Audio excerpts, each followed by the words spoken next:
കേരളത്തിന്റെ മുഖ്യമന്ത്രിയെ നിയമിക്കുന്ന കാര്യത്തിലെ അനിശ്ചിതത്വം കോൺഗ്രസ് നേതൃത്വം അവസാനിപ്പിക്കുന്നത് കെ.സി. വേണുഗോപാലിനെ അനുനയിപ്പിച്ചുകൊണ്ടാണ്.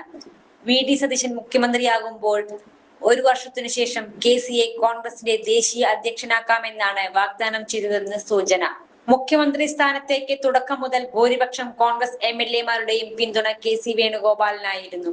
കോൺഗ്രസിന്റെ 63 എം.എൽ.എമാരിൽ ഏകദേശം 43 പേർ അദ്ദേഹത്തെ പിന്തുണച്ചതായാണ് വിവരം. എന്നാൽ സാധാരണ പ്രവർത്തകരുടെയും മുസ്ലിം ലീഗ് ഉൾപ്പെടെയുള്ള ഘടക കക്ഷികളുടെയും പിന്തുണ വി.ഡി. സതീശന് അനുകൂലമായതാണ് തീരുമാനത്തിൽ നിർണായകമായത്.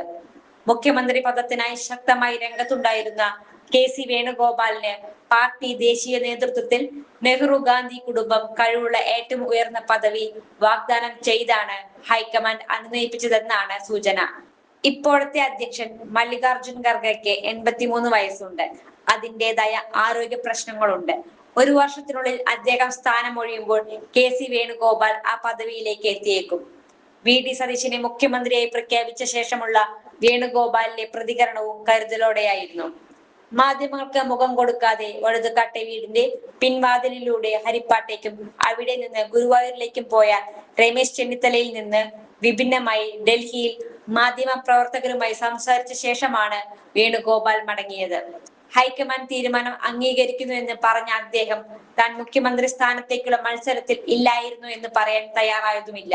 നേതൃത്വം എല്ലാ വശങ്ങളും ആലോചിച്ചിട്ടായിരിക്കും തീരുമാനം എടുത്തിട്ടുണ്ടാവുക. അതിന് പല മാനദണ്ഡങ്ങളും ഉണ്ടാകും. തീരുമാനം ശിരസാ വഹിക്കുന്നുവെന്നും കെ.സി. വേണുഗോപാൽ പറഞ്ഞു.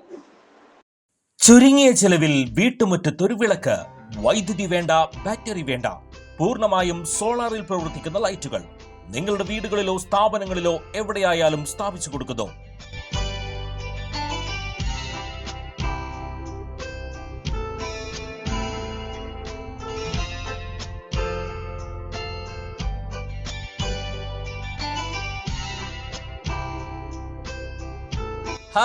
Solar Lights. കൂടുതൽ വിവരങ്ങൾക്ക് വിളിക്കേണ്ട നമ്പർ 9447132148. കൂടുതൽ വാർത്തകൾക്ക് ഞങ്ങളുടെ ചാനൽ സബ്സ്ക്രൈബ് ചെയ്യുക. ഫേസ്ബുക്ക് ഫോളോ അപ്പ് ചെയ്യുക. വാർത്തകൾ വേഗത്തിലറിയാൻ എനി ടൈം ന്യൂസ്.